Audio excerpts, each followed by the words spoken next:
Thursday, beautiful people. All right, y'all. We here. Sorry for the extreme tardiness this morning. I went to bed late, and I woke up extremely late.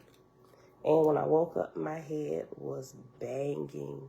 I took something when I woke up, because I haven't had a headache, and I don't know how long. I don't know. I think it's because, I don't know. I did a late workout last night, literally a late workout. I got done almost midnight, and I was just trying to push myself just a little bit harder because I had all this energy. And then I went and I soaked in the tub with some Epsom salt for about an hour, and I was good. I was laying there reading my book and everything. Went to bed. I was good. Clock went off at 5 a.m. I hit it. I was like, all right, let me go ahead and get up. I didn't even hit snooze. I was like, all right, let me go ahead and get up. But my head was banging. I went to stretch. And next thing I know, I was waking up a little bit over an hour later. I'm like, oh my gosh. And my head was banging. So forgive me if I'm moving a little bit slow still. I was hoping it would have had kicked in by now. It did a little bit. It subsided a little bit. But I'm like, all right, let me just go ahead and get it done. I think I'm going to go. I don't know. I got a few minutes to play with today. I might lay down. Hopefully by the time I get done with this today, I'll be good and I can just keep on moving with my day. But anyway, happy Thursday, beautiful people. The Nat, Jamil, Dawn, Shebrew, Avia, Elijah, Set Apart, Bronze Joe Report, Hannah, Global Purpose, and everybody else hanging out in the background. Top of the morning to you. Today, y'all, it is Thursday, December the 8th, 2022, day 283 of year 4, reading through the books of the law and the prophets, and of the 4-year consecutive day count, day 1,303. Today, we picking back up in Oahspe in the book of Oahspe, son of Jehovah, on page 80, chapter 16. And when we get done here, we're going to hop back into chapter 7, I believe it's chapter 7, of the Field Guide to the Spirit World on page 169. All right, y'all. Father, we thank you that your intelligence is the light of our souls. All right, Derry CM, shalom, shalom. You're welcome, fam. I feel like I'm missing something if I don't get up and do it. For a second, when I woke back up, I'm like, wait a minute. That my head was banging. I'm like, wait, is it the Sabbath? I'm like, why am I still laying in the bed? Then I remember, like, holy crap, the clock did go off at 5, and I was stretching. How did I fall back to sleep? I didn't know I fell back to sleep, and my head was banging. Like I wanted to cry. That's how bad my head was hurting. I'm like, what in the world could have happened? What did I eat? I worked out late, soaked in the tub. I was like, I should not have a banging headache this morning like this. Okay. But anyway, let's just go ahead. Create a gang, shalom. All right, y'all. Chapter 16. Nearer and nearer came the visiting stars, the Etherian ships from thousands of worlds, with countless millions of emancipated souls, dwellers in the Nirvanian regions of Jehovah. And when they reached the boundaries of the earth's vortex, they halted a while to form in rank, that their glory might add to one another. And while they stood thus in the great vault of heaven, there opened on one side a gate amidst the stars, and far beyond came a strange and mottled sun, swaying to and fro. And this was the great fields and forests of Huatan, letting loose the thousands of millions of the delivered earth. God and his host saw it, and every soul burst forth one universal shout of applause. It was coming straight to Horrid, and as it came nearer, the curtains and sails and streamers, made of yellow, blue, and red fire, began to wave and surge like a ship in a rough sea, but steadily holding course in the undulating elements. Presently could be seen guardian ships, thousands and thousands, traveling beside the laboring sun, the host of Huatan. And the guardian ships were themselves like stars, and carried millions of Etherian souls who had been gods and goddesses on many worlds, and they formed wings for the Huatan avalanche to hold steady the course to the red star, the earth of mortals. And thus, in horrid discipline, came the fleet of Jehovah's worshippers, who only 200 years since were but as vermin delving into darkness and deep buried in death as their only knowledge, to whom great Jehovah and his exalted worlds were unknown. Wow, let me read the whole verse again. Verse 3, page 80. And the guardian ships were themselves like stars, and carried millions of Ethereal souls who had been gods and goddesses on many worlds, and they formed wings for the Huatan avalanche to hold steady the course to the red star, the earth of mortals. And thus, in honored discipline, came the fleet of Jehovah's worshippers, who only 200 years since were but as vermin delving into darkness and deep buried in death as their only knowledge, to whom great Jehovah and his exalted worlds were unknown. Brighter and brighter grew that great waving sun, sailed by the immortal gods, and larger and more imposing, till when it entered the earth's vortex, it became as a living fire, large as the earth, and of brilliant colors, from black to adamant, and blue and white, and purple and yellow, scarlet, pink, and of all shades, and living and sparkling, with the broad curtains suspended, deep as the breadth of a world, and sails and flags that reach upward, high as the moon. Midway in the vortex of the earth it halted, and the myriads of stars beyond now. Midway in the vortex of the earth it halted, and the myriads of stars beyond now gathered in majestically from every side, till nearly around about the fabric of the earth's atmosphere was not a place, but glowed with Jehovah's fire of heaven. Music, which rose from the throne of God a little while before, now ceased, for here was the play of elements in harmony, of which music is the same to the ear of mortals. Hardly stood the kaleidoscope of splendors in one attitude, but moving, changing, and forming by the decrees of the gods and goddesses, as a general on earth manipulates his armies in the evolution of arms, so in majesty and splendor the marshalling stars forever evolve new and glorious changes, stretching abroad over the whole firmament of heaven. And now another gateway opened amidst the stars, and a cluster star was seen approaching from the southeast. It was as a star surrounded by stars, and brighter than all the others. This was the starship of Oahspe, the Orion chief, at sight of which all souls in the firmament turned in pride and wonder. Swift and mighty above all the countless millions of gods and goddesses assembled. Hold on, let me start it over. Okay. Swift and mighty above all the countless millions of gods and goddesses assembled, had he attained in the play and management of worlds. And at sight of his Ethereal star, angels and gods whispered, Oahspe, and the magic of his name, widely known in the Nirvanian fields of the emancipated heavens, spread abroad till every soul uttered, Oahspe, in all the regions of atmosphere and on the earth. Nearer and nearer he came, nor halted at Chinvant, the boundary of the earth's vortex, but steadily and with power sailed on till his star stood in the doorway of heaven, and here halted as if to complete the immortal scene. But a moment more, and all the avalanche of the glorious worlds around moved onward toward the earth, and surrounding it on every side, and the star of Oahspe making headway forward, even to the throne of God. This was the morning of the third day and tide of Dan, in which there were still 4 days left. But now the marshals took their parts. First, Suji, chief over all the rest, from the throne of God, cried out, All hail, O Oahspe, son of Jehovah. And the words were caught up on every side and uttered in one breath around the world. Yet nearer and nearer gathered in the great starships and son of Huatan, till even like a net they joined and filled the earth's atmosphere in the east and west and north and south, and below and above on every side. And the words of the marshal, All hail, O Oahspe, son of Jehovah, went like an echo over all the heavens.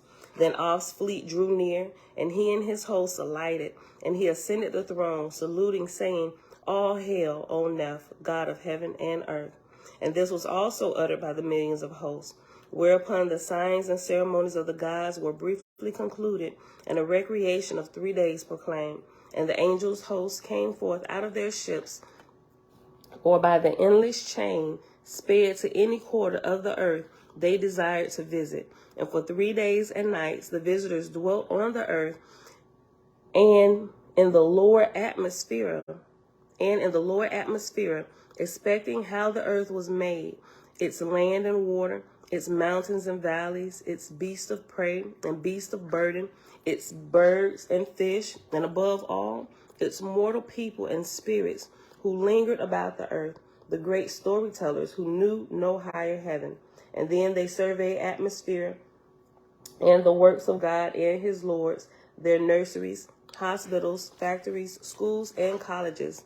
And on the 4th day, the marshals called order, and so great was the discipline of the host that the arrangement of the starships that, hold on, let me read that over. And on the 4th day, the marshals called order, and so great was the discipline of the host and the arrangement of the starships that in a moment of time, order reigned amongst all these countless millions of people. Now during the recreation, the chiefs from many worlds and gods and goddesses mingled together and exchanged their varied experience in the wide regions of Jehovah's universe, of the management of both corporal and Elysian worlds, and of the cosmogony of Etherian planets, and the surveying of roadways, and of turning worlds from their orbited course, or changing their axial rotation, and of the deliverance of millions of souls into the Geayan field, and of the creation of new corporal worlds, and the dissolution of others, and the gathering together of the spirits disinherited, and of their final resurrection. Neither seemed there any end to Jehovah's universe, where such wonders go onward forever.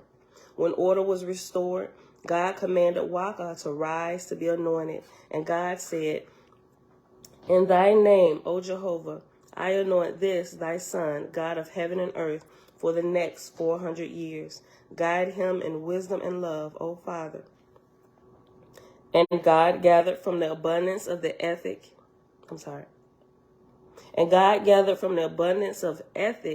and made a crown and placed it on Flocka's head, saying, "Hail, God of heaven and earth, Jehovah's son." This was shouted by the host. And then God took off the triangle, the samgan, the heirloom of the gods of the red star, the earth, and hung it on Flocka's neck, saying, "Take this heirloom, the symbol of 3 entities in one, and wear it for the glory of the great spirit Jehovah."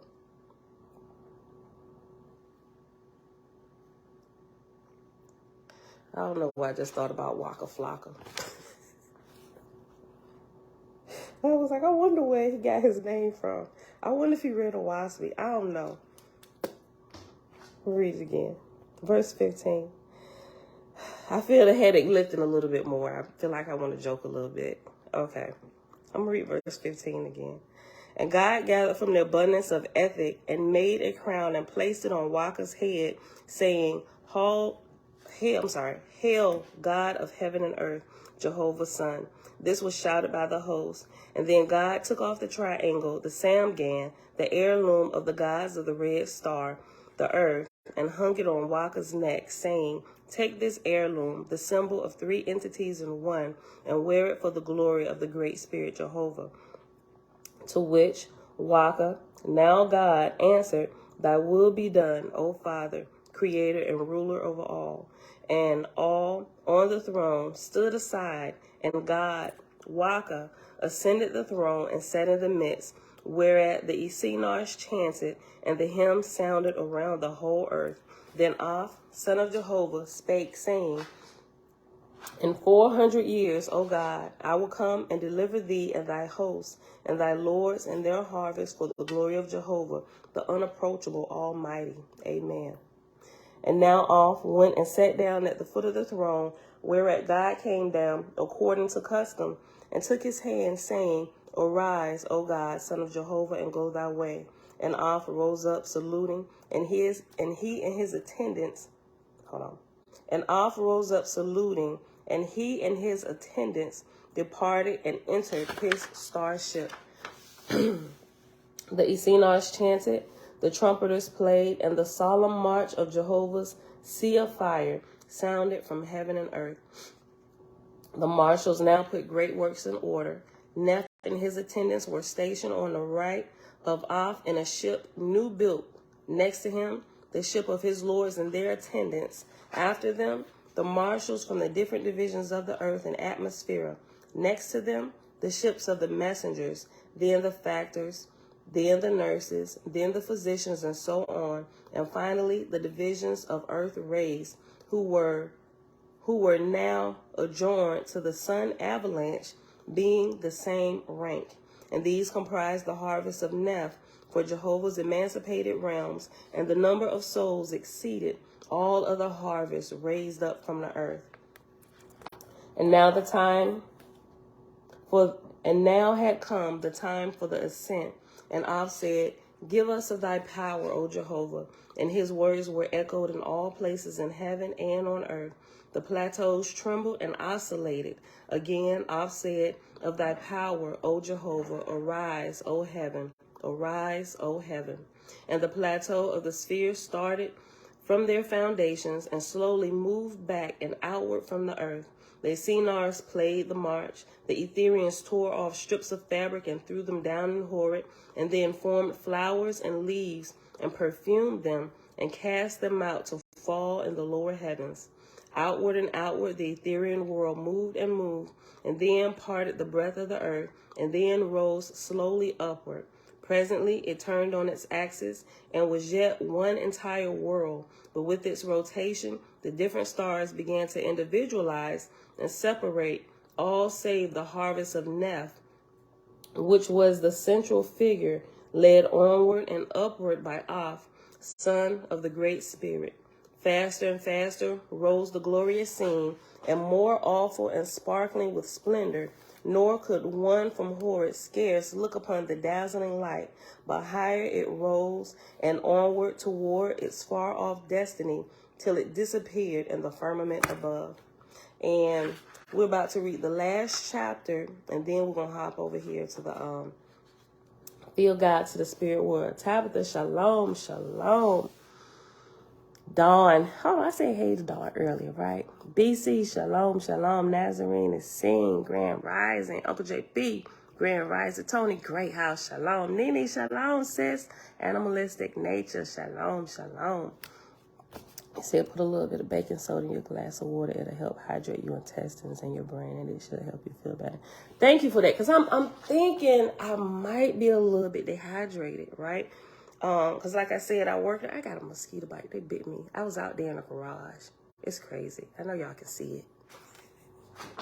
I was out there in the garage late last night, and a mosquito bit me right on my face. So I've been scratching it. But yeah, it might be a little bit of dehydration, because I didn't have my water bottle in there with me, but I was working out. And like I said, I pushed myself a little bit harder. Like I had all this energy yesterday, and I literally doubled my sets and reps that I was doing, so but I wasn't in pain. But I don't know, it could be some dehydration, because when I got done, I probably just sipped a little bit of water, and then that was it. So you might be right. Thanks for that. I think that might be what it is. I haven't had a headache in a minute.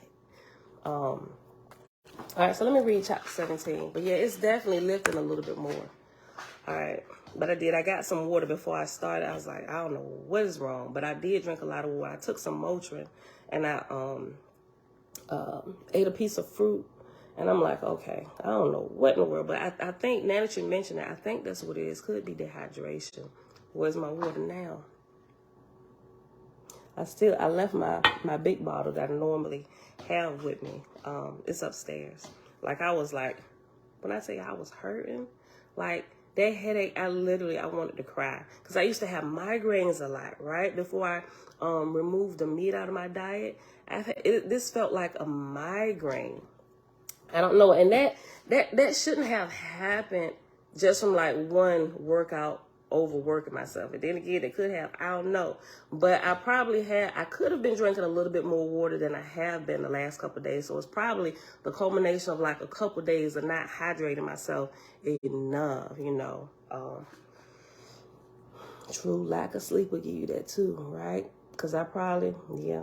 Sometimes I be playing with my hours of sleep. It's probably a combination of all of it, and it's just catching up with me. So, but yeah. Thanks, sis. Okay, let me read this last chapter. Chapter 17, page 82.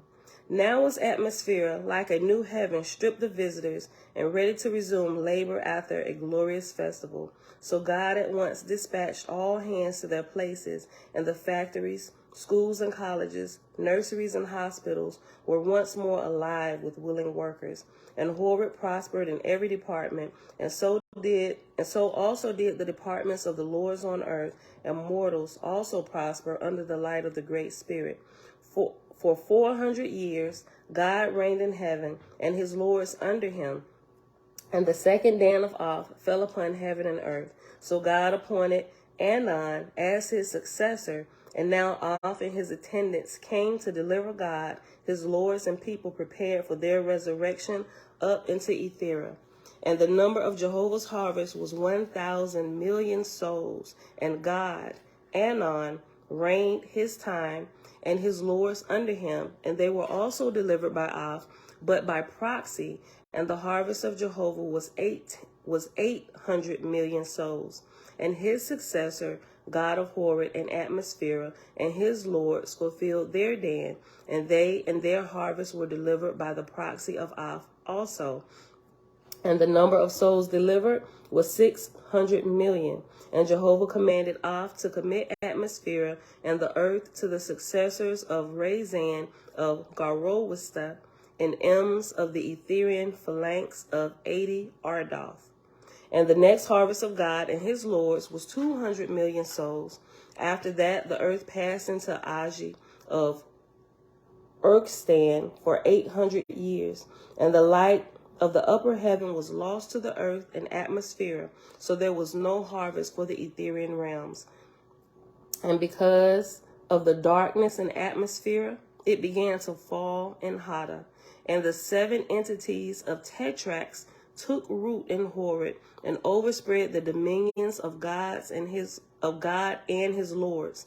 And many in heaven rose up and proclaiming themselves gods or lords, obtained followers, some to the extent of 3 million souls. And these false gods made slaves of their followers, exacting service, and in lieu giving pitiful homes and regimen, and by the labor of their slaves embellishing their mansions and cities in Hada. I'm read the whole verse 8 again. And these false gods made slaves of their followers, exacting service, and in lieu giving pitiful homes and regimen, and by the labor of their slaves embellishing their mansions and cities in Hada. Jehovah had said of old, before mortals I keep death forever present, that they may not forget the change from corporal to spirit life. Otherwise they would dispute it possible in my hands for these things to be. But my resurrections in heaven are far apart, and the inhabitants thereof lose faith in those above them. Through faith is all power and glory attained. Therefore have I exacted that angels cultivate faith in the next resurrection. But during the last 1,000 years in atmosphere, there being no resurrections to Ethera, many fell into disbelief of the emancipated heavens, and so set about building up heavenly kingdoms on their own account and for their own glory. And in order to have exalted kingdoms, they sent their slaves back to mortals to inspire them with the glory of their false gods' kingdoms, that others in turn might become slaves also. So confusion began in heaven again, and it reacted on mortals through the angels' presence, and war and misery overspread the nations and tribes of men on earth. Thus ended the cycle of Oth, being 2,600 years after the flood, and 3,600 years in all. And after in all is reference number 8, and number 8 at the bottom says, thus ended the cycle of Oth's ark of Noah, being 2,600 years after the flood, and which was 3,600 years in all. And that is the end of the book of Oahspe, son of Jehovah. So Friday, not Friday, we're going to be here Friday. Saturday when we come back. No, wait, hold on. We got to go back. There was the second book, wasn't there? Yes, we got to go back. The Lord's first book, we got to go back to page 59. Okay, so. Good. We got to go to 50, and that's really short. Yeah, so that's a few pages. That's from 59 all the way to page 71. Did you peep the consistency? The consistency of what? Are you going to the gym once every single day? Yes, Jeremiah. Staying my P's and Q's? Yes. I'm so proud of myself. I still gotta do it. I'm very proud of you, son. All right, y'all. Yeah, my head is feeling definitely a little bit better. Okay. All right, y'all. I wonder if these false gods were the so-called Anunnaki. Yes, Creator Gang. Was you here? You may not have been here when we actually read through the Anunnaki Bible. I lost some people. They told me I was blaspheming. I got some crazy messages when I decided I'd read that. I was like, y'all forget what we're doing here, right? I was like, we're gonna separate. We're gonna separate the truth from the error, right? And you will find in a complete. And I'm gonna show it to y'all. Hold on. Yeah, you tell them that y'all only on the tip of the iceberg right now. Hold on. Here it is. Oh, sorry. Because it wasn't just the Anunnaki, you still got like 50 other people out there.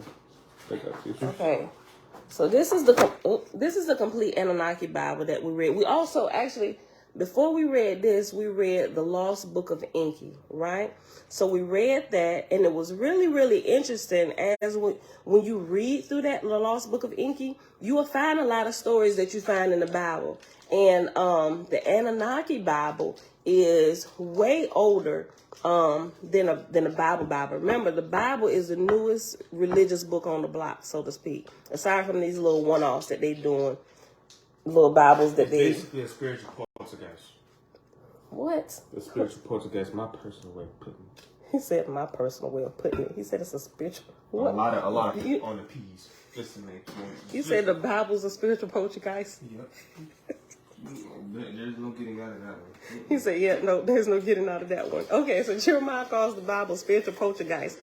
But what we found out is you find out the Anunnaki, they talk about ancient Sumer a lot, right? So, but yeah, the Anunnaki, a lot of them were made up, but there are a few characters in there that are true, but they were false gods, right? But in it, it will blow your mind at how much stuff that you read in the Anunnaki Bible, which is older. It comes from older texts than the Bible that you will find in the Bible. And it also tell you how they created stories that we read in the Bible that we take like this is creation. It tells you in some of the older Sumerian texts how they created this particular text that is now being published and pushed in all the Bibles. Like that like opened my eyes on another whole level. I'm like, wait a minute. So ancient Sumer is older than Babylon too? So I'm thinking, okay, everything was stolen from Babylon, but the stuff that you have in Babylon was stolen from ancient Sumer. So everything goes all the way back. I'm like, you got to be kidding me, right? So while reading the Lost Book of Enki, I'm like, wait a minute, hold on. Something ain't right. Okay, so I started looking, then I came across the complete Anunnaki Bible. And it had more tablets and stuff that we read through that got into details of a lot of stuff that we hear about in the Bible. Some of it is literally almost word for word, and it's repeated in the Bible. And that's what really didn't sit right with my soul, like deep down in my shanana, right? I'm like, hold on. So the Bible is simply copying texts from other ancient texts, from other religions, just changing the name. And they teach the people, don't go look into nothing. All you need is Jesus. And if you do that, you won't ever find out that they're frauds. And that that they've taken information from other ancient texts that they thought was like super holy, but they've taken it from other nations and a bunch of created and made up stories. Yeah, so some people, they just couldn't understand why we was reading through it. I was like, cause y'all got to see something here, right? We gotta investigate the Bible. Not that everything is false in there, right? Because it's not. There are some true words from Creator that has made it in the Bible, which is why I like the Psalms and Proverbs. Really, the Psalms is powerful, a lot of them, right? And they will actually push darkness out, right? I found that to be true in some of my spiritual dealings with other entities and at night and stuff. And when I would put on Psalms, it would literally get rid of the darkness, and any kind of spiritual attack that I may have been having, it goes away and I could sleep peacefully, right? It literally pushes fear out the door on so many levels, right? So I'm like, I'm not going to throw my Bible away, all right, because I have a lot of personal experiences happen. And it's only certain books, like I say, and it's only like certain books of the Bible that'll do that, right? But there's also, I found out, and that because it's so powerful that the Psalms are used a lot in a bunch of magic spells. Like people take what's good and they use it for nefarious reasons, taking what's holy and making it perverse to actually create incantations and spells that they can put on people. And when you look at the roots of their spells or whatever, they take it right from the Bible. I'm like, holy crap. Hold on, let me put this back.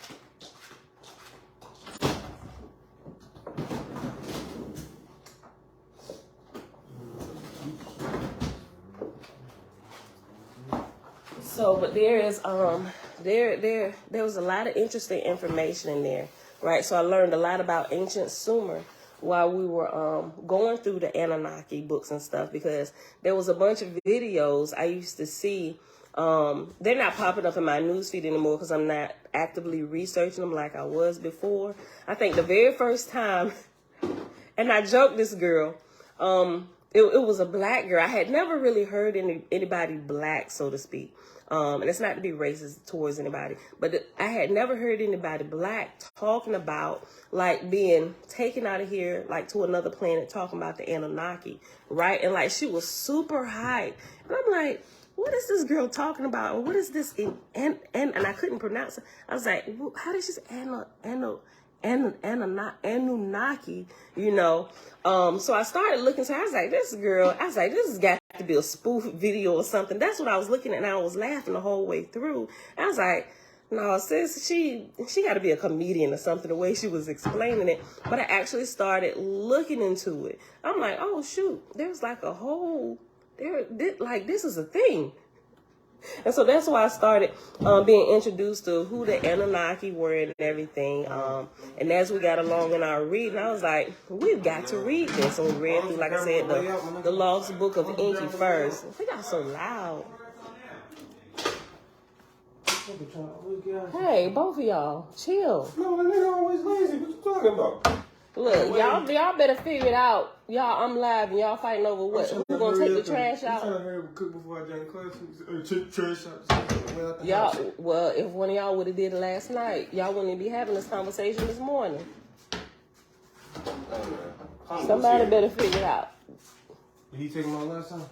I don't know. Oh, I don't know. if it was Pops, then yeah, I don't know, but somebody better figure it out. And I think your brother just left. So yeah, he did. Don't be waiting for him. Well, you better have hope he come back before they come pick up the trash about noon. Cause then y'all both gonna have problems with your daddy. And I'm gonna just get some popcorn. I'm gonna walk through the house like I'm gonna be chilling.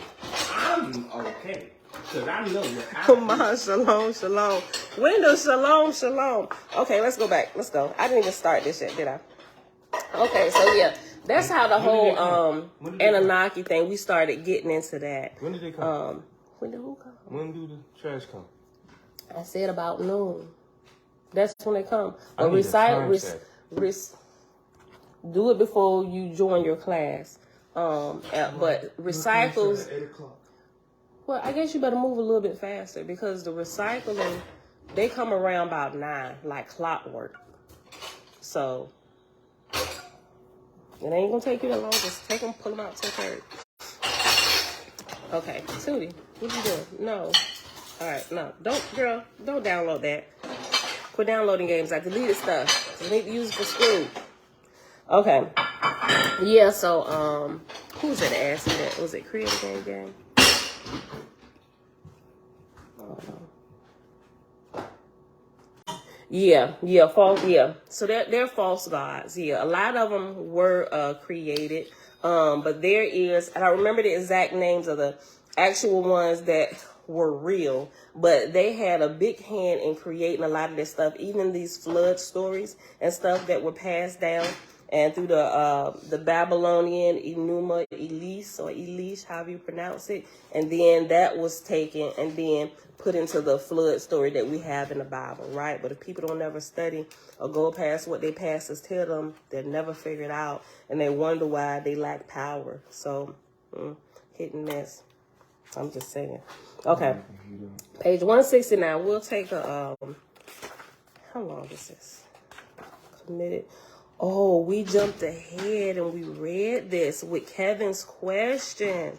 Okay, so remember when Kevin asked about, this was quite a few videos ago, but it was in the section where it was going into suicide, and Kevin asked a question, and his question was, matter of fact, I wrote it in here. He asked, that's what it's gonna get into. I don't know that we're gonna finish all that today. I keep everybody question. Well, the ones that I don't answer. Okay, that's Jamia's question. Kevin, he asked, no, that ain't that far away. But he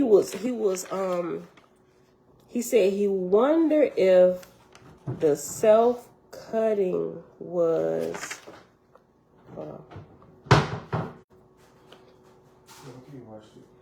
oh, okay, yeah. I wonder if self-mutilation is trying to dig the evil out. Kevin asked that question November the 14th, and I didn't see the question until after we had ended the video. But when I got a little bit of time, I just kind of started looking into it, and I found the answer. And that was on page 172 and 175. And the very next day, we actually read that to answer his question, and we're actually coming back upon that again. We'll probably read that when we read it again Saturday when we come back, because his answer picks up on page 172. So we're gonna probably read till right before that begins, and we'll pause. Okay, so page 169. Hold on, somebody asked another question. Brian Joe reports a good question.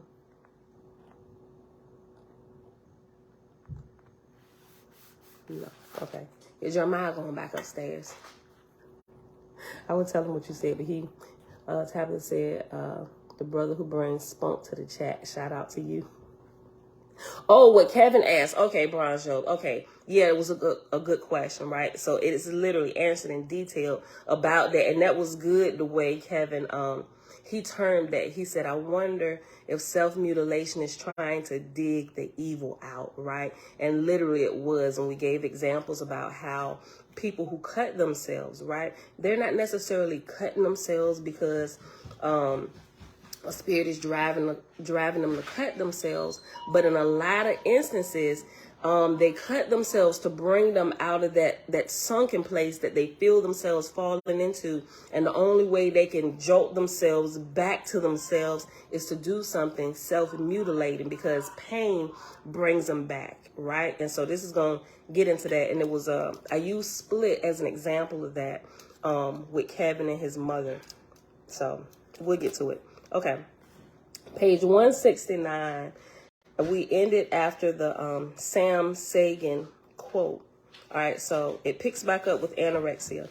Anorexia, quote, exacerbates the continuous feeling of emptiness, end quote, so often expressed by obsessives. Almost every analysis of OCD stresses this hollow feeling, this sense of emptiness. Patients are quoting as saying, quote, I feel nothing. I feel like nobody. I feel invisible, end quote. Dr. Stephen Levenkron in Obsessive Compulsive Disorders offers in-depth portrayals of numerous OC girls whose downward spiral entails anorexia nervosa.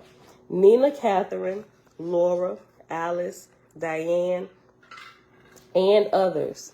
This, quote, vacant person, end quote, seen by Levenkron, does not really know why she repeats her bizarre rituals, only that she is driven by, quote, feelings of intense dread, end quote. She has somehow come to believe that her compulsive actions afford her, quote, her whole security system, end quote. Levenkron, 1991, page 59, 36, 62, and 110. It is a nameless dread, quote, inexplicable dread, end quote, is the phrase used by a woman stricken with anorexia, along with migraines, insomnia, racing thoughts, and seizures. Cahalan, 2012, page 22. Yet the very young and guileless might give it a name, as did the 6-year-old girl with a touching and counting compulsion who, during an attack, would run to her mother saying, quote, Mommy, Mommy, my other mind is back, end quote. Yikes. Thus does Dr. Girdham, 1982, page 59, say the obsessional child is essentially the psychic child whose open aura has attracted an unseen presence, another, quote, self, end quote. For when persona or ego disintegrates, nothing is left to assert against spiritual parasites. The OC rituals themselves are a last desperate attempt at armor, one's last redoubt against intrusion to stay in control and somehow rout the trespasser. Quote, obsessional rituals begin as protective reflexes against evil, end quote. Arthur Girdham, The Psychic Dimensions of Mental Health.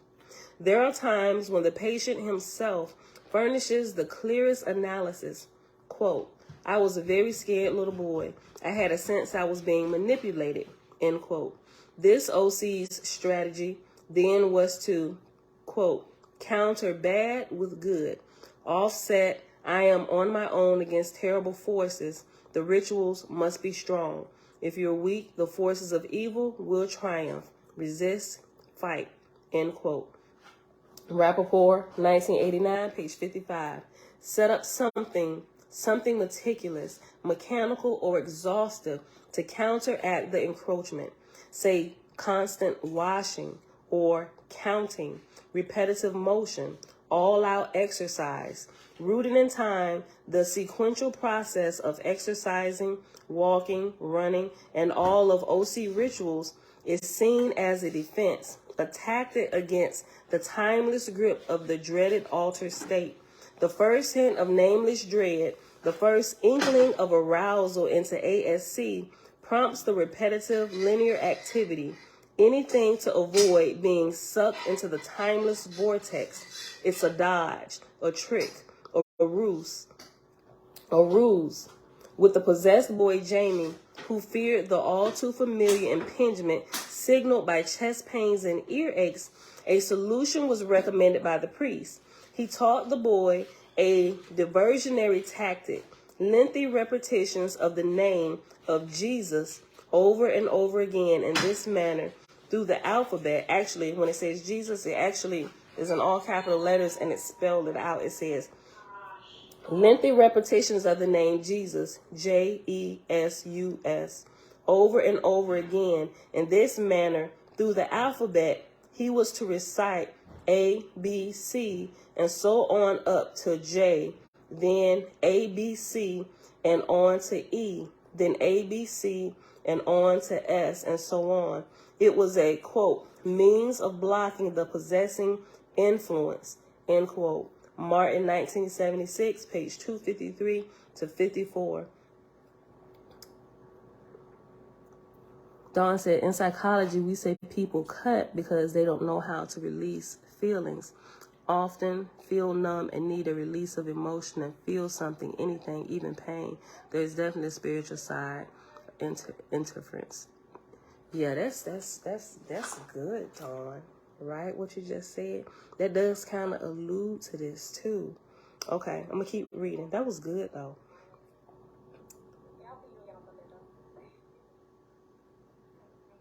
Oh, Lord, he got his. I don't want to scream. Hold on. Let me make sure he's on mute.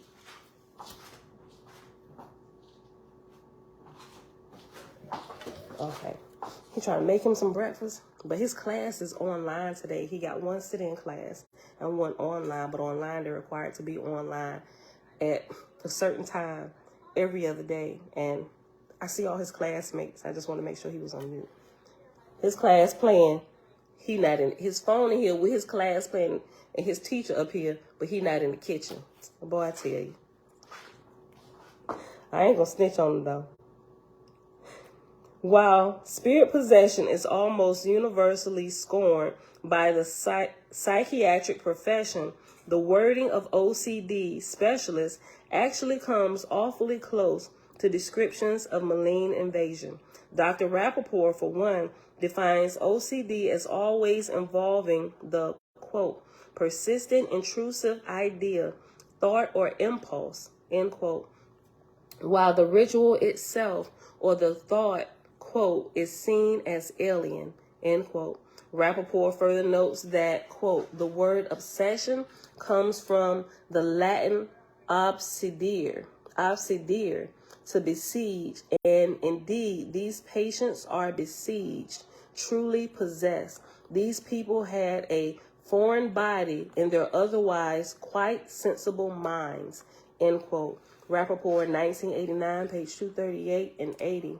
Taking all of this one small step further, Dr. Edith Fiore includes compulsive behavior in her checklist for spirit possession, as does Dr. Goodham, who unapologetically concludes that, quote, compulsive action merges with possession, end quote. Goodham, 1982, page 52. The problem with the standard behavioral model is its mindless, unswerving loyalty to SIMAP. Anything that cannot be laid to rest in the tangible bed of facts, observable, replicable facts, is loosely assigned to the, quote, inner, end quote, life. Yet the story of OCD, especially when told by the sufferers themselves, is all about the alien, the perception of unseen forces which are outside the mind. No, our walkers, runners, exercisers, spinners, washers, repeaters, and the like are not running away from self, but from something that threatens to overtake self, to possess self, to besiege self. Nor is it a coincidence that, as Rappaport observes, the, quote, diseased OCD affects some of the most sensitive, emphasis added on sensitive, affects some of the most sensitive people I have met, end quote. Autistic children are also highly sensitive, often amazingly psychic or, quote, open, end quote. Their rigid regimens and repetitive motions, spinning, flicking, rocking, twirling, their tics and twitches also seem defensive. And after defensive, there's an asterisk. And down at the bottom, it says, this whirling at fantastic speeds is sometimes found in spirit possession and poltergeistery. The spinning, somehow a throwing off of centrifugal motion, is found in some multiple cases as well. See Castle and Betchel, 1989, page 323. M. Smith and Padzer, 1980, pages 32 and 37. Go back up. Quote. No, I'm sorry. Go back up to the asterisk. I'll reread the last sentence. Their rigid regimens and repetitive motions, spinning, flicking, rocking, twirling, their tics and twitches also seem defensive. Victor is an autist studied by Bill Stillman and heart savants. Much of his behavior, Stillman thought, suggested, quote, an authentic battle for control with an opposing presence, end quote. Quote, plagued by presences, Plagued by presences, Victor became host to several personalities, end quote. One priest involved in his case, quote, expressed concern over Vic's apparent loss of free will. Is this a case of possession? He asked, end quote. Surely Victor's, quote, difficult to manage multiple personality type behaviors, end quote, were a sign of overshadowing. And indeed, with the loss of free will, anything is possible. MPD, OCD, spirit possession, all branches of the same tree, or should I say, all brother trees in the same forest. We must remain generalists, keeping the overview, the forest, in mind. To miss the forest for the trees would be the same as getting lost in our particularistic diagnostic categories, missing the big picture, the flight of the soul touched by darkness. Without the forest in view, our neat little categories only create confusion by overlapping so much. Victor's OCD overlaps with MPD. Yet we have to grasp the grand principle that underlies all this spillover. Autists, after all, tend to present with an array of disorders: MPD, OCD, anxiety, depression, post-traumatic stress disorder, even bipolarism. What is the root that connects them all? It all goes back to the prototype of the autist, that, quote, exquisitely sensitive, end quote, human being. And this, is autism? This is where, no, let me read this next paragraph, because where I started highlighting is where it started, but I did mark this. Okay. It all goes back to, you can probably have to read this whole chapter over, Jeremiah, so you can hear what it's talking about, the autist. What is the radical, the root that connects them all? It all goes back to the prototype of the autist, that, quote, exquisitely sensitive, end quote, human being. The autist has the psychic door open. Stuff flows in willy-nilly. Quote, gifts of the spirit, end quote, on the other hand, foster tender-hearted souls, quote, knowingness and innate gentleness, end quote. The open door, on the other hand, can mean exposure, overexposure, hence a terrible vulnerability to sensory extremes like hyperesthesia or ghost seeing. Along the paranormal spectrum are a wealth of talents seen in the autist. Foreknowledge, precognition is second nature.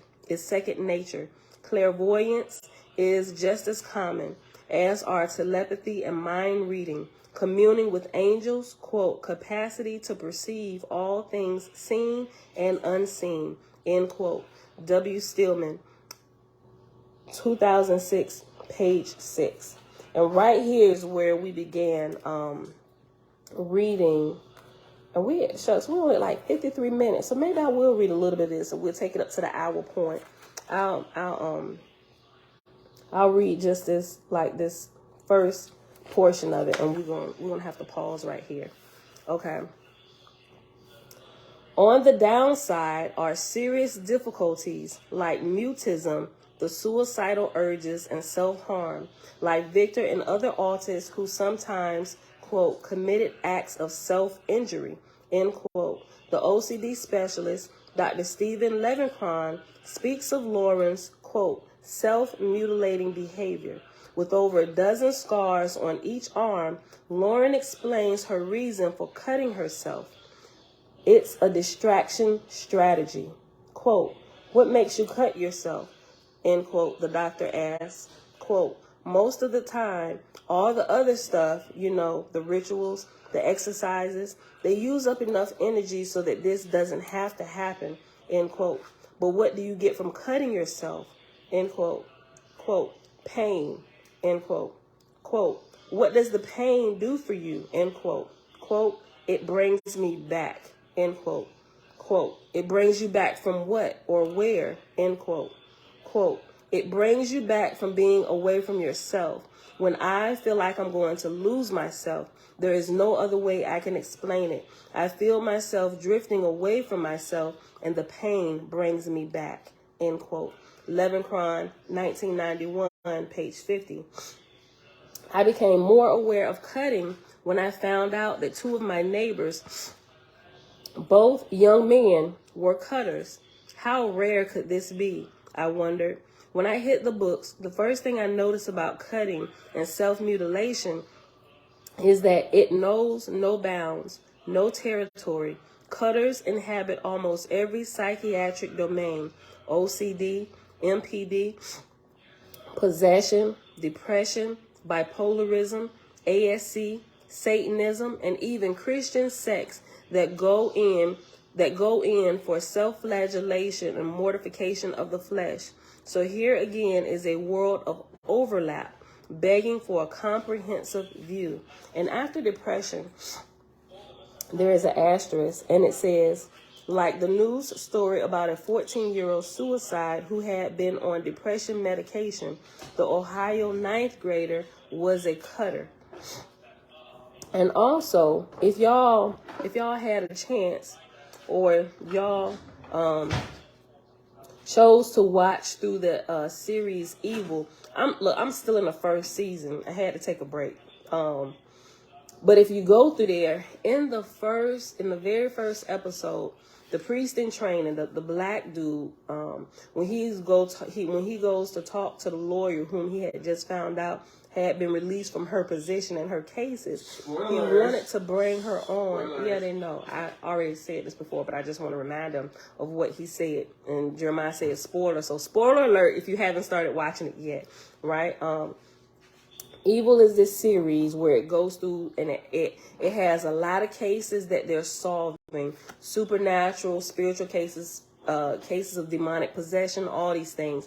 So if you're kind of a little scary, you may not want to watch it, right? But if you get past some of it, it gets into a lot of detail of what we be reading in here. And at the beginning, the priest in training, I forget his name, but he was talking about this overlap from the actual physical and people playing crazy to the people who are actually being overshadowed and have a demonic possession type situation going on. And he said it was this overlap he said he wasn't sure of, and that's why he needed her, somebody that was that really didn't have any kind of spiritual beliefs or anything. He already had one guy on his team. He needed a real skeptic because he didn't want to get so far off into, oh, this is all supernatural and spiritual, when there could be people that are really pulling the wool over your eyes because of their smarts on how to get over on the system, right? So he talks about that overlap a little bit, and that's what he needed help with.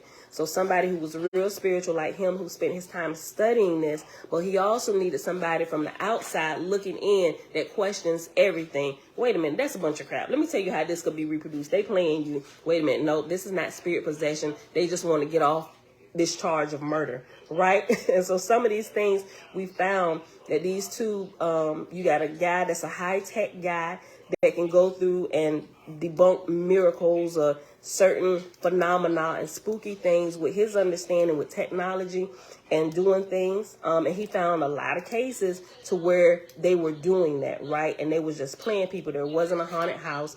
There wasn't a true spirit possession. It was somebody who had knowledge of technology more than what other people did, and they were really good at their craft. So this guy, he was really good, and he was able to kind of see through the crap and break down some of these things that they thought were true and were really spiritual things, whereas somebody that was a little bit smarter than them was playing pranks and jokes and stuff. So that was good. He talks about that and this overlap of things. So honey, you watching the second season now? It's a lot of what we're reading. Yeah, I ain't got to the second season. Shebrew, I'm proud of you. See, she won the second season. Shebrew texted me. When she inboxed me, she said, sis, no. It was on, she responded to one of the comments about, she said something like, call me a punk, but she had to cut it off in the first season. Right? She knows she had to pray out her house or what. You know, so that's why I kind of explained a little bit about what was happening. Right? You know, so, but if you're not aware, that's why I gave this big spoiler with the first demonic entity that you encounter while watching Evil. His name is George. Hi, I'm George. Right? He was the night terror. So I broke that down. I let you know it was going to be a spoiler, but I was kind of walking you through what happened with this particular night terror and stuff, and how it just kind of goes in, you know, just if you really wanted to see like the process of stuff happening. Look, that's movies. Imagine encountering something like that in real life, right? But I like the way they do it. They can help you with visuals of seeing things if you've never actually been in a situation like that for real.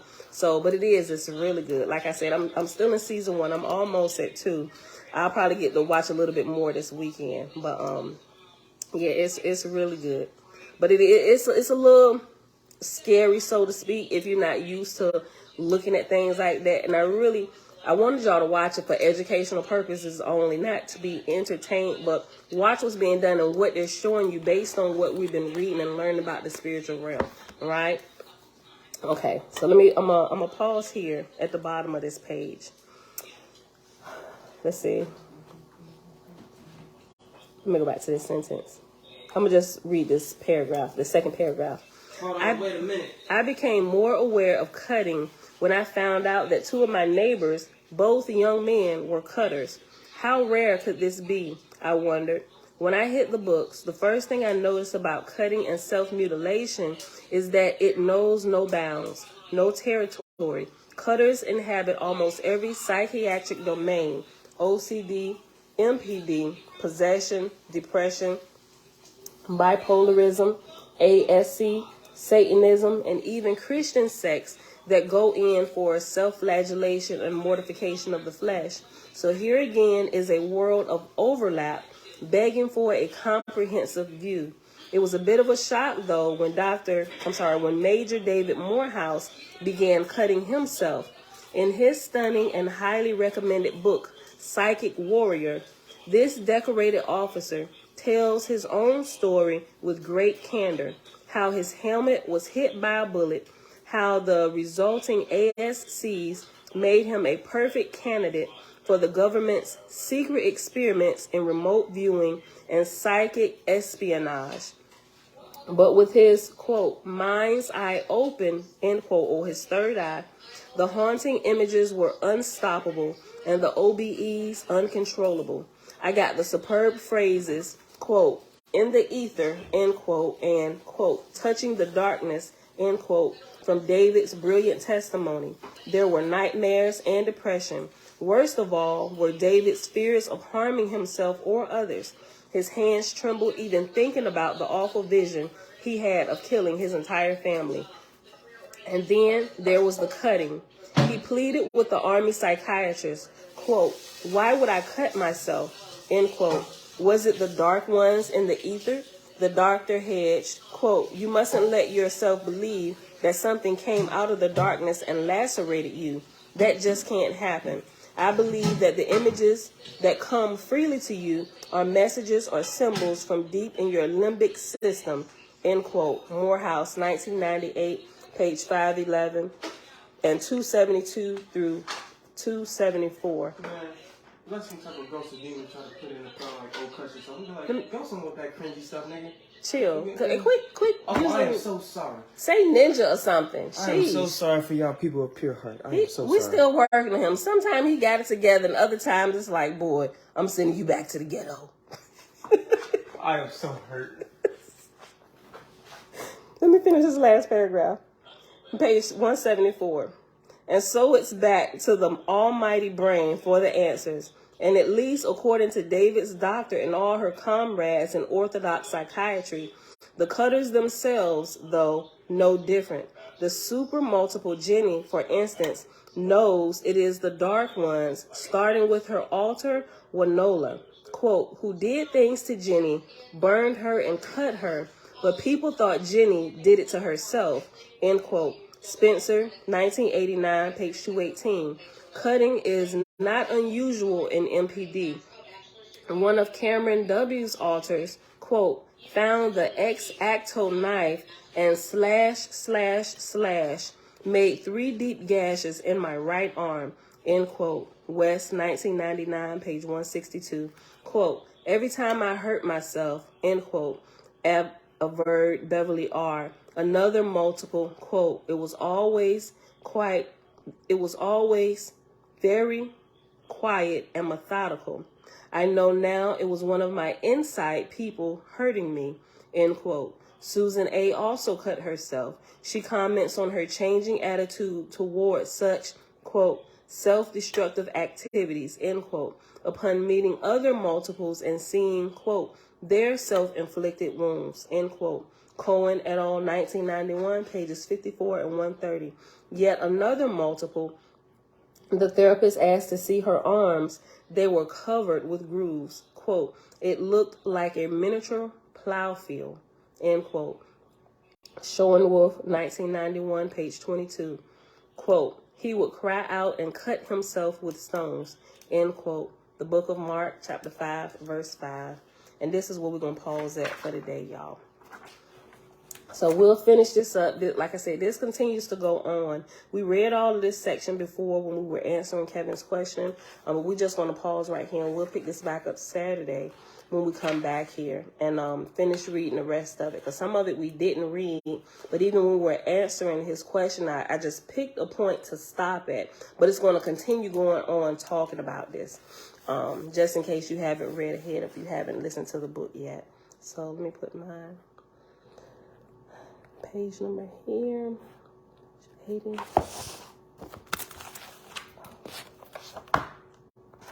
Gotta go back to 59, 80 to 83. All right, y'all.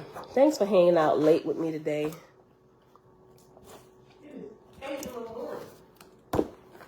Yeah, I know.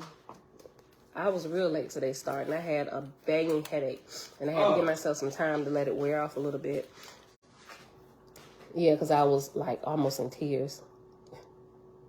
All right. Yeah, I'm good now. Actually, it's about completely lifted now. I took like 800 milligrams of Motrin. That's how bad it was. 800 milligrams? Yeah, I had to sit down. All right, we're gonna put away the ibuprofen. All that's gonna. No, I haven't had any in a minute. I haven't had a headache in I don't know how long. But you know, I keep a stash of it. This is what we gonna do. When you okay, Jeremiah, I'm about to start trying to doctor me. I mean, I'm good now. I know, Jeremiah, how much juice? Give me a second. I think it's some dehydration, son. I appreciate it. Hold on, let me go ahead and end this, and I'm gonna. Yeah, drink water and rest. Yeah, I got a meeting today, but it's on the phone and it's an hour. I was like, oh my gosh, I'm gonna call off this meeting. I really don't want to talk to them today. Like serious, like every Thursday. But yeah, I was like, no, I'm gonna just keep going, just get through it, right? Because I can't be pushing off business meetings. But sometimes I'm just like, just get to the point. But no, it's pretty good. But that's how bad I was feeling. I was like, I'm going to counsel today. And I'm like, you know what? I'm going to get up and move. I'll be better. I just got to work it off and keep going. And that's normally how I move anyway. I'll just keep pushing through things, you know, until I done push too much. My body say, nope, you going down. Yeah, we are stubborn. So I'm trying to get better and pay attention along the way so my body doesn't get to that point, and just be more aware of my intake of stuff or my lack of intake, like water, so I don't dehydrate myself, especially because I'm doing more working out and stuff, and it's just, yeah, all that. Y'all, I'm human. I got some stuff together, but other stuff, the sister's struggling with. I'm trying to line everything up, make everything balanced in my life. But anyway, y'all, thanks for hanging out. It is Thursday, December the 8th, 2022, day 283 of year 4 of reading through the books of the law and the prophets. And of the 4-year consecutive day count, day 1,303. We finished reading the book of Oahspe today, and we started on page 80 and we ended on page 83. And then we hopped over here to the field guide to the spirit world, picking up a little bit more in chapter 7 on page 169, and we paused on page 174. Father, we thank you that your music never stops playing. All right, y'all. So with that being said, take some magnesium. Yeah, you know what? I got some which I think I already got some mixed up. I probably told y'all about it before. Y'all ever heard of snake juice? I know it sounds crazy, but it's a good mixture of electrolytes. I'm gonna show you. All right, people. I'm gonna say this now. You're supposed to be listening to your class. Where's your headphones at? You need to put them on. You need to put them on. Girl, yeah. It's the last day of the term. They let y'all out this early? Mm-hmm. That's the reason why I came back so early. Anyway, this right here, y'all probably seen this guy. What's his name? Man, he got a real filthy mouth. He on YouTube. He got a real filthy mouth, right? But he's a motivator for people who just seem to lose control. He's like the last resort, right? But his diet is called like the snake diet. But he pretty much teaching you how to get your eating habits under control. But I like him because of this right here, right? And he came up with the name of the snake diet simply because how snakes eat and how they go for periods of time without eating. But anyway, the whole point of saying all that is he created this, and it has calcium, magnesium, and potassium in here, right? And you mix this with about 500 milliliters of water. I got a picture that I normally put it in. And what it does, it helps restore the electrolytes, and it's really, really good. I haven't gotten into this. I was just drinking fresh, filtered, clean water today. I haven't taken into this, but this is really good. And people sometimes when they fast, when they do water fast, if they're worried about their electrolytes or losing electrolytes or peeing their electrolytes out, that's not going to happen if you do it appropriately. You use spring water and fast or distilled water, especially if you're trying to heal. You shouldn't take in any electrolytes because your body, if you're water fasting appropriately, your body will create it as it's flushing out toxins and stuff, and you're going to lose a little bit, but not as much as people would think. But for people who think that they're going to lose it, they can use these, right? But your healing benefits won't be as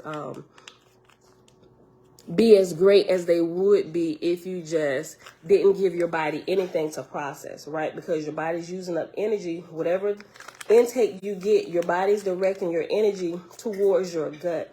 And when you just use fresh spring water or distilled water, your body can then focus on healing and not trying to burn off calories or whatever sources of food that it finds in your stomach, which is why when you water fast, just straight water fast without adding any electrolytes or anything in there, that's why the healing is so great. And it's you get two different results when you water fast with electrolyte water, and you get a totally different outcome if you just fast with no electrolytes. It gives your body a chance to restore and replenish its own sources, right? It's a science to it. I learned about it while watching. I watch a couple different fasters and those who holistically fast people and have done it themselves. There is a difference with water fasting, with straight water, no electrolytes. You get the greatest benefit by doing it that way. And resting. You can't be working out. You have to literally rest that entire time. And if you can keep your eyes closed,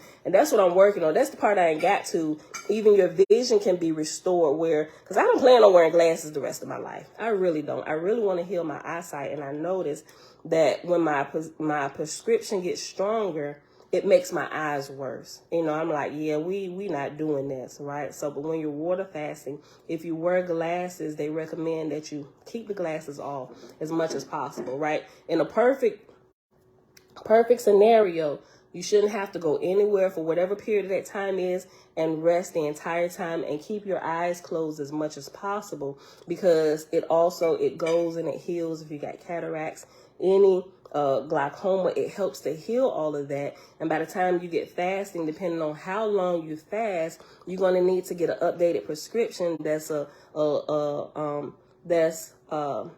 less, what is it? Not strong, but a prescription that's weaker than what you previously had, because your eyes will be then healed a little bit. And with a few cycles of those, you can literally restore your eyesight. So that's something I'm working on. Probably take me a little while to do it, simply because it's so many moving pieces in my life, and I just can't sit for days and if y'all know any keep my eyes closed. If y'all know any holistic doctors, please hook them in up, please. Holistic doctors. Jeremiah, you ain't even look for ones close around here, boy. Listen, okay, so, but yeah, this will definitely help too. So thank you for that. Who was that said that to me? Hold on.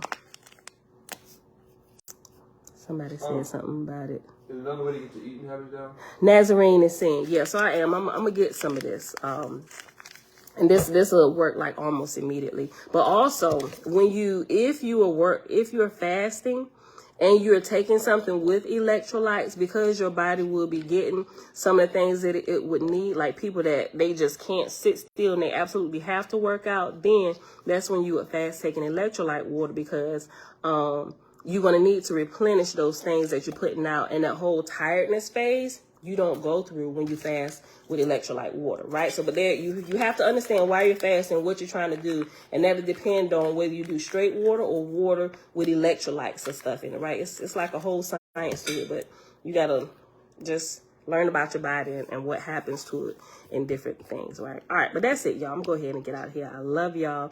I see y'all back here Saturday morning at 7:30. We won't be here tomorrow because we're observing Sabbath tomorrow for this moon cycle. Yeah, so that's that. Thank y'all for hanging out. Again, forgive me for my tardiness, but that's me and my body and not paying attention and the headache and all that stuff. And I just had to give myself some time because I could barely move, and because how my head was just banging. So I was like, I have to take something this morning. All right, y'all. That being said, I love y'all. See y'all back here Saturday morning, 7:30 a.m. Eastern Standard Time. Peace.